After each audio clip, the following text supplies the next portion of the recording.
ఓం శ్రీ గురుభ్యో నమ. ఓం శ్రీ మాత్రే నమ. రవి, బుధుడు, శుక్రుడు, కుజుడు అంటే ఈ 4 గ్రహాల యొక్క మార్పులు అనేవి ఎక్కువగా ఉన్నాయి. అంటే రవి, బుధుడు, కుజుడు, శుక్రుడు ఈ మే నెలలో వివిధ రాశుల్లో మార్పులు జరుగుతున్నాయి. ఆ మార్పుల్లో ప్రధానంగా మే 1వ తారీఖు నుంచి బుధుడు మేషరాశిలోను, మే 11వ తారీఖు నుంచి కుజుడు మేషరాశిలో సంచారం చేయటం, మే 16వ తారీఖున శుక్రుడు వృషభ రాశి నుంచి మిథున రాశిలో సంచారం చేయటం, మే 15వ తారీఖున అంటే మే ప్రథమార్థంలో రవి బుధులు మేషరాశిలోను, ద్వితీయార్థంలో అంటే 15వ తారీఖు నుంచి కూడా రవి బుధులు వృషభ రాశిలో సంచారం చేస్తున్నారు. చేయటం వల్ల ఎలాంటి ఫలితాలు జరగబోతున్నాయి అనేది చూసుకునేటట్టయితే ఇవన్నీ కూడా గోచార రీత్యా చెప్పబడే ఫలితాలు అంటారు. గోచార పరంగా ఏ విధంగా ఉండబోతుంది, ఎలాంటి మార్పులు, ఎలాంటి పరిణామాలు జరగబోతున్నాయి, ఇవన్నీ కూడా బర్త్ చార్ట్ అనుసరించి కావు, గోచారాన్ని నుంచి మాత్రమే చెప్పబడిన ఫలితాలు. అయితే గోచార పరంగా ఏ విధంగా ఉండబోతుంది అంటే మేషాది ద్వాదశ రాశుల వాళ్ళకి రవి, బుధ, శుక్ర, కుజుడు మాత్రం. శుక్రుడు వివాహకారకుడు, కళత్రకారకుడు, ఒక రకంగా 20% ధనకారకుడు కూడా. అంటే లగ్జరీని, వాహనాలు, బంగారము దాని యొక్క కారకత్వాలు. కుజుడు రియల్ ఎస్టేటు, కన్స్ట్రక్షను, కోర్టులు, అప్పులు, ఆస్తులు, అన్నదమ్ములు. రవి ఉద్యోగపరంగా, ఆరోగ్యపరంగా, బుధుడు వ్యాపార పరంగా. అంటే ఈ 4 గ్రహాలు కూడా ప్రధానమైన గ్రహాలు. ఈ ప్రధాన గ్రహాలు ఏమవుతున్నాయి, ఈ మే నెలలో తొందరగా మార్పు జరుగుతున్నాయి. ఆ తొందరగా మార్పు జరగటం వల్ల ఎలాంటి ఫలితాలు రాబోతున్నాయి, ద్వాదశ రాశుల వాళ్ళకి ఎలాంటి నిర్ణయాలు తీసుకోవాలి, ఉద్యోగము, వ్యాపారము, అలానే రియల్ ఎస్టేటు, కన్స్ట్రక్షన్సు, వ్యాపార పరంగానే కాకుండా ఆరోగ్యపరంగా, ఉద్యోగపరంగా, వివాహపరంగా ఎలాంటి మార్పులు జరగబోతున్నాయి అనేవి మనం ముందుగా తెలుసుకుందాం. ఈ రాశుల వాళ్ళందరికీ కూడా ఏ విధంగా జరుగుతున్నాయి, ఎలాంటి పరిహారాలు చేసుకోవాలి, ఎలాంటి పరిహారాలు చేసుకుంటే మనం ముందుకు వెళ్ళగలుగుతాం, ఎంత నెగిటివ్ ఉంది, ఎంత పాజిటివ్ ఉంది. నెగిటివ్ కూడా చాలా ఇంపార్టెంట్. పాజిటివ్ కంటే ఎప్పుడు కూడా నెగిటివ్నే ఇంపార్టెంట్. నెగిటివ్ తెలుసుకున్నామా మనం పాజిటివ్ అయిపోయినట్టే. సింపుల్, అది సింపుల్ మ్యాథమెటికల్ ఈక్వేషన్ లాంటిది అది. అందువల్ల ఖచ్చితంగా మీరు తెలుసుకోండి, నిజాన్ని తెలుసుకొని ముందుకెళ్తేనే మనకు మంచి జరిగే అవకాశం ఉంటుంది. ఎప్పుడూ కూడా నిజం నిప్పు లాంటిది.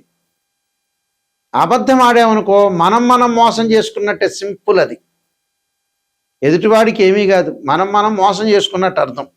అంటే మనం వ్యాధి అంతా లోపల ఉంచుకున్నట్టు అర్థం. కాబట్టి అన్ని విషయాలు మీరు తెలుసుకోండి.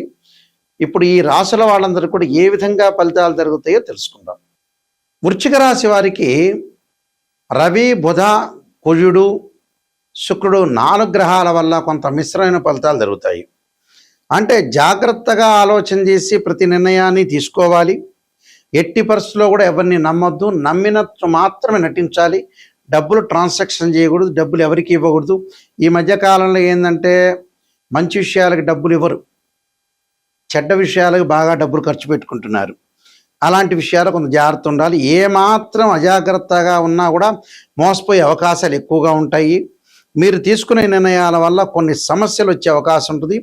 ఆర్థిక వ్యవహారాల్లో కొంత అప్రమత్తంగా ఉండాలి. అనవసరమైన ఖర్చులు బాగా పెరగటం, అలానే ఆదాయం కంటే కూడా ఖర్చులు కొంత అధికంగా పెరిగే అవకాశాలు. ఇతరులతో మాట్లాడేటప్పుడు కొంత జాగ్రత్తగా ఉండాలి. శుభ కార్యక్రమాల్లో అనుకూలంగా ఉండటం ఒకటి. అలానే మంచి అవకాశాలు, ఉద్యోగపరంగా నిరుద్యోగులకు మంచి అవకాశాలు. ప్రతి విషయంలో కూడా కొద్దిగా అజాగ్రత్త అనేది, జాగ్రత్తగా ఉండటం మంచిది. శత్రువులు కూడా కొంత మిత్రులుగా వ్యవహరించే అవకాశాలు. అంటే జీవితంలో పురోగతి సాధించే అవకాశాలు, మీకు మంచి అవకాశాలు రావటం ఒకటి. ప్రేమ వ్యవహారాల విషయాల్లో కూడా ఎలాంటి ఇబ్బందులనే ఉండవు. విద్యార్థులకు కూడా మంచి కాలం అని చెప్పుకోవచ్చు. విద్యార్థులు కొద్దిగా కాన్సన్ట్రేషన్ చేస్తే ఎడ్యుకేషన్ పరంగా ముందుకు వెళ్ళచ్చు. స్థానచలనం జరుగుతుంటుంది, ఏదో మార్పులు జరుగుతుంటాయి లైఫ్లో. అలానే తల్లి యొక్క ఆరోగ్య విషయంలో కూడా కొంత శ్రద్ధ పెట్టాలి. అలానే భూములు, ఇళ్ళు కొనుగోలు చేస్తారు. పిత్రార్జితం బాగా కలిసి రావటం, అన్నదమ్ముల మధ్యలో సఖ్యత బాగా పెరిగే అవకాశాలు ఎక్కువ ఉంటాయి. అంటే ప్రతి విషయంలో కూడా కొంత రాజీ పడకుండా కష్టపడి ముందుకెళ్తారు. శ్రమకి గుర్తింపు లభించే అవకాశం ఎక్కువ ఉంటుంది. అంటే మీరు ఏదైతే చేస్తున్నారో భాగస్వామి వ్యాపార పరంగా కానీ ఎంప్లాయ్మెంట్ పరంగా కానీ శ్రమకు గుర్తింపు లభించే అవకాశాలు బాగా ఎక్కువగా ఉంటాయి. కాబట్టి నేను కొన్ని పరిహారాలు చెప్పబోతున్నా.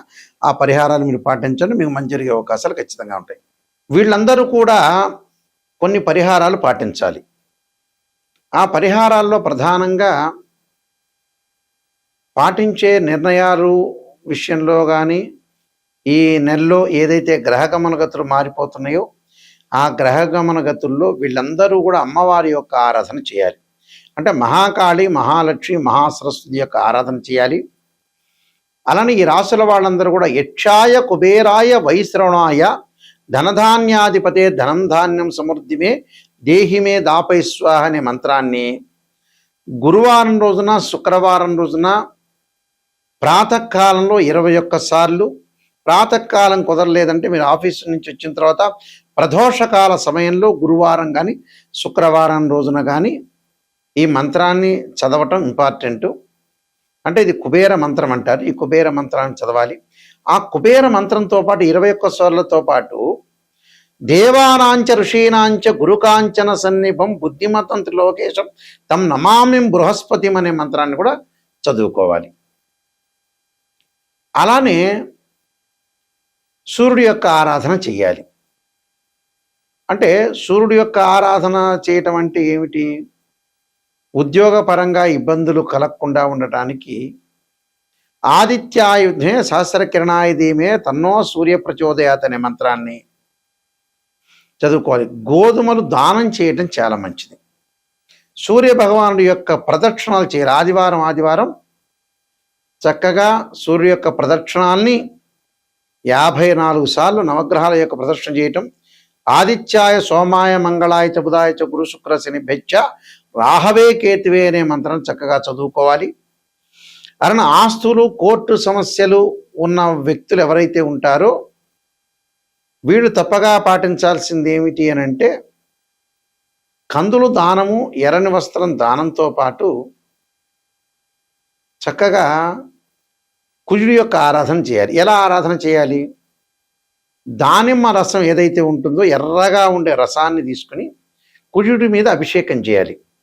ధరణీ గర్భ సంభూతం విద్యుత్కాంతి సమప్రభం కుమారశక్తిస్తంచ మంగళం ప్రణమామ్యం అనే మంత్రాన్ని చదువుకుంటూ, లేకపోతే తత్పురుషాయ మహాసేనాయ ధీమే తన్నో షణ్ముఖ ప్రచోదయాత్ అని చదువుకుంటూ వెయ్యాలి.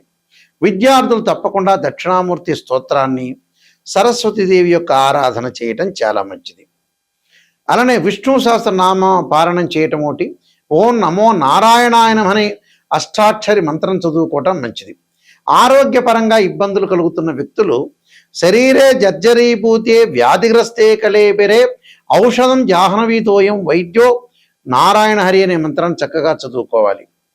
ఎల్నాడు శని యొక్క దోషం ఉన్న వాళ్ళు తప్పకుండా నల్లని ద్రాక్షారసంతో శనికి అభిషేకం చేయాలి. నీలాంజన సమాభాసం రవిపుత్రేమాకృత్యం ఛాయామార్తాండ సంభూతం తం నమామి శనైశ్చరం. పనులల్లో ఆటంకాలు కలుగుతున్న వాళ్ళు గణపతి యొక్క ప్రార్థన చేయండి. చేయటం వల్ల మీకు మంచి జరిగే అవకాశాలు ఖచ్చితంగా ఉంటాయి. అయితే ఒక జాతకాన్ని ఎప్పుడూ కూడా మనం అనాలిసిస్ చేసేటప్పుడు చాలామంది ఆలోచన చేస్తుంటారు. ఒక ఆస్ట్రాలజర్ని అప్రోచ్ అయ్యేటప్పుడు మా దానిలో కొన్ని కేటగిరీస్ ఉన్నాయి. దేవాలయంలో అర్చకులకి జ్యోతిష్యం అనేది కాదు, నామినల్గా చెప్తారు. వాళ్ళు మ్యాథమెటికల్ క్యాలిక్యులేషన్స్ చెప్పరు. వాళ్ళ కిందట అర్చకత్వంలో వాళ్ళు నిష్ణాతులు. ఆ దేవాలయాన్ని చక్కగా చూసుకోవటం, పరిరక్షణ చేయటం, విగ్రహాన్ని చక్కగా కడగటము, విగ్రహానికి మంచి బట్టలు కట్టించడం, ధూపదీప నైవేద్యాలతో పూజ చేయటం, మంచిగా ఏదైతే శ్రీ సూక్తంతో, పురుష సూక్తంతో, శివుడికి రుద్రాభిషేకంతో, సుబ్రహ్మణ్య స్వామి యొక్క అష్టకము, అష్టోత్తర శతనామావళి, చక్కగా ధూపము, దీపము, నైవేద్యాలు, అలంకరణ, పుష్ప అలంకరణతోటి చేయటం అనేది వాళ్ళ విధి. ఒకవేళ నామినల్గా గురువు గారండి మా అబ్బాయి జాతకం ఎలా ఉందంటే సింపుల్గా ఈ రాశి అవుతుంది, ఈ నక్షత్రం అవుతుంది, ఈ గణం అవుతుంది, ఈ యోని అవుతుంది, ఈ పాదం అవుతుంది అని మాత్రం సింపుల్గా చెప్తారు. అంటే గణాన్ని చెబుతారు, పాదాన్ని చెబుతారు, అలానే చిన్న చిన్నవన్నీ కూడా చెప్తుంటారు. అంటే రాయి పాదం అవుతుందని, మనిషి గణం అవుతుందని, ఎరుకయ్యారా, ఏనుగయ్యారా, జంతు సంబంధించినవి చెబుతారు. అంతవరకు మాత్రం చెబుతారు వాళ్ళు. పురోహితులు వచ్చేటప్పటికల్లా ఇంటిలో సత్యనారాయణ స్వామి వ్రతాలు, వివాహ ఉపనయనాలు, అలానే హోమాలు ఇలాంటివి చేస్తుంటారు. మూడో కేటగిరీ వచ్చి సిద్ధాంతులు అంటారు. అంటే మూడో కేటగిరీ అని అంటే మనం లెక్క వేసుకునేటప్పుడు సహజంగా అది రెండో కేటగిరీకి సంబంధించి సిద్ధాంతులు ఉంటారు. ఇంకో కేటగిరీలో సిద్ధాంతులు వచ్చేటప్పుడు ఆస్ట్రాలజీ పరంగా మ్యాథమెటికల్ క్యాలిక్యులేషన్ వేసి అందులో హయ్యర్ ఆస్ట్రాలజీ ఎడ్యుకేటెడ్గా చదువుకున్న వ్యక్తులు ఏంటంటే మాలాంటి వ్యక్తులు మ్యాథమెటికల్ అనాలిసిస్ చేస్తాం. మేము సూర్యోదయ కాలమానానికి లెక్క వేయడానికి ట్రిగనామెట్రీ లాగరిథమ్స్ని మనం యూజ్ చేస్తాం. గడియలు విగిడియలు, తిథి ఎలా వస్తుంది, నక్షత్రం ఎలా వస్తుంది, యోగం ఎలా వస్తుంది, కరణం ఎలా వస్తుంది. అలానే గురువు మకర రాశిలో 5 డిగ్రీల్లో నీచైతే 5 డిగ్రీల దాటిన పరమనీచని, ఎక్కడ ఉచ్చస్థానాలు, ఎక్కడ నీచ స్థానాలు, బుధుడి కన్యారాశి స్వక్షేత్రము, ఉచ్చస్థానం అలా నీచస్థానం మీనరాశి అని, గురువుకి మకర రాశి నీచరాశి అని, ఉచ్చస్థానం కర్కాటకం అని, స్వక్షేత్రాలు ధనస్సు మీనాలని ఇలా మేము అనాలిసిస్ చేస్తాం, డిగ్రీలో క్యాలిక్యులేషన్ చేస్తాం. అలానే ద్వాదశ భావాల్లో భావాధిపతులు వేరు, రాస్యాధిపతులు వేరు, ఆ గడిలో ఉన్న గ్రహం వేరు. భావాధిపతి అంటే ఏమిటంటే సహజంగా అన్ని మీకు మీ పరిభాషలో చెప్పాలంటే భావాధిపతి అంటే ఇంటి ఓనర్, రాస్యాధిపతి అని అంటే బిల్డర్. అలానే ఆ గడిలో ఉన్న గ్రహం అంటే రెంట్కున్న వాళ్ళు అని అర్థం. అంటే తనుభావానికి రవి, ధనభావానికి గురువు, తృతీయ భావానికి సోదర భావానికి కుజుడు, అలానే మాతృభావానికి చంద్రుడు, పంచమ భావానికి గురువు, సోదర భావానికి కుజుడు, సప్తమ భావానికి శుక్రుడు, అష్టమ భావానికి శని, ఇలా భావాధిపతులను అనాలిసిస్ చేయాలి, రాస్యాధిపతులను అనాలిసిస్ చేయాలి. ఒక రాశిచక్రంలో మనకు తేలలేదనుకోండి, మనం డాక్టర్ దగ్గరికి వెళ్తాం, ఎక్స్రే తీస్తాడు, కుదరట్లేదు, ఎక్స్రే కరెక్ట్గా రావట్లేదని స్కానింగ్ తీయని అంటాడు. స్కానింగ్ సరిగా కనపడలేదనుకోండి, సిటీ స్కాన్, ఎంఆర్ఐ స్కాన్ తీస్తారు. అలానే రాశిచక్రంలో మనం ఏదైతే గ్రహస్థితి అనేది కరెక్ట్గా తెలియదో, అనుమానం వస్తుందో, ఎంబటే ఒక వివాహానికి నవాంశాన్ని చూస్తాం, భావచక్రాన్ని చూస్తాం. వృత్తిపరంగా ఎలా ఉంది అని అంటే రాశిచక్రము, దశమాంశం, భావచక్రము, దశలో అంతర్దశలు. సంతానం కలుగుతుందా లేదా అంటే రాశిచక్రము, సప్తమాంశ చక్రం, భావచక్రము, దశలు అంతర్దశలు. ఇలా మ్యాథమెటికల్గా డివిజనబుల్ చార్ట్స్ ఉంటాయి 16. ఈ 16 డివిజనబుల్ చార్ట్స్ చెప్తేనే కరెక్ట్. ఇప్పుడు ఇంకొక విషయాన్ని ఏంటంటే ఒక ఆస్ట్రాలజర్ని మీరు అప్రోచ్ అయ్యేటప్పుడు, గురువుగారు నిజం చెప్పండి, మాకు నెగిటివ్ అయినా పర్వాలేదు అంటే అసత్య దూరంలో ఎప్పుడూ కూడా ఉండకూడదు. సత్య దూరం అంటారు చూసారా, నిజాన్ని చెప్పించుకున్నారు అనుకోండి, ఆ నెగిటివ్లోంచి మీరు పాజిటివ్ వచ్చే అవకాశం ఉంటుంది. అబద్ధం వల్ల పెద్దగా జ్యోతిష్యం చెప్పించుకోవడం లాభం లేదండి, మీ డబ్బులు వేస్ట్ అవుతాయి. ఆ డబ్బులు ఏదో పక్కన వాళ్ళకి ఇస్తే, పక్కింటి వాళ్ళు ఎవడో ఉంటాడు కదా, వాడు ఇంద్రుడు అవుతాడు, చంద్రుడు అవుతాడు, చంద్రబాబు నాయుడు తర్వాత మీరే ముఖ్యమంత్రి అవుతారని చెబుతాడు ఆటోమేటిక్గా. అలా చెప్పించుకోవచ్చు. ఆస్ట్రాలజీని అప్రోచ్ అయ్యేటప్పుడు నిజం తెలుసుకుంటే మాత్రమే ఆస్ట్రాలజీని అప్రోచ్ కావాలి. నేననే కాదు, ఎవరినైనా సరే. ఎందుకంటే నా బాధ్యత ఉంటుంది కాబట్టి, నేను చాలా సీనియర్ని, మా ఫాదరు, గ్రాండ్ ఫాదర్ అందరూ సిద్ధాంతులు కాబట్టి మేము వంశపారంపర్యంగా ఈరోజు చెప్పటం కాదు. అన్ని రకరకాల ఛానల్స్ అన్నీ కూడా, ఎక్కువ ఛానల్స్ నాతోనే డివోషనల్ స్టార్ట్ అయినాయి. చాలా హైదరాబాద్లో ఉండే నెంబర్ ఆఫ్ ఛానల్స్ కానీ అవన్నీ కూడా నాతోనే స్టార్ట్ అయినాయి. నేను రాజమండ్రి మోహన్ పబ్లికేషన్ రైటర్ని కూడా. కాలసర్పయోగము, కాలసర్పయోగ చంద్రిక, రాహుకేతువులు, ఛాయాగ్రహాలు, స్వప్న శాస్త్రము, అలానే బృహత్ పరిహార సింధు, జాతక చంద్రిక, వివాహ మార్తాండము, పుత్ర గణపతి వ్రతము, సర్వదేవత గోత్రులు పార్ట్ 1, పార్ట్ 2, ఇలాంటి ప్రొడక్షన్ ఆఫ్ ఆస్ట్రాలజీ, ఇలాంటి చాలా గ్రంథాలన్నీ కూడా నేను రాశాను. మా వెబ్సైట్ nayakanti.com, nayakanti.in. నెగిటివ్ ఏదైతే నిజంగా తెలుసుకొని జాతకపరంగా తెలుసుకునే గురువుగారి ద్వారా, నాయకంటి మల్లికార్జున శర్మ గారి ద్వారా నేను బాగుపడతాననే వ్యక్తులు మాత్రమే నాకు ఫోన్ చేయండి. కాలక్షేపానికి చేయొద్దండి. నిజంగా వారి ద్వారా మనం బాగుపడాలి, నిజం తెలుసుకోవాలి, మన లైఫ్ ఏంటి, ఎటు టర్నింగ్ అవుతుంది, ఎంతవరకు మనం సంపాదించగలుగుతాం, ఉద్యోగం, వ్యాపారం, అన్ని విషయాల్లో తెలుసుకోవాలి, నిజంగా తెలుసుకోవాలి అనే వ్యక్తులు మాత్రం నాకు నెంబర్కి ఫోన్ చేయండి. ఆ నెంబర్ డైరెక్ట్గా నా దగ్గరికే వస్తుంది. ఆ స్క్రీన్ మీద అవుతున్న స్క్రోల్ అవుతున్న నెంబర్ ఉంటుంది, ఆ నెంబర్కి నాకు ఫోన్ చేయండి. ఫోన్ చేస్తే, ఎందుకంటే మేము వంశపారంపర్యంగా చెప్పేవాళ్ళం, మీరు జాగ్రత్తగా అనుసరించి మీ లైఫ్ని మా ద్వారా మీరు బాగు చేసుకోవాలని ఆశిస్తున్నాను. మీ అందరికి కూడా శ్రీ పరమేశ్వరి యొక్క కరుణాకటాక్షం ఉండాలని ఆశిస్తూ సర్వే జనా సుఖినో భవంతు.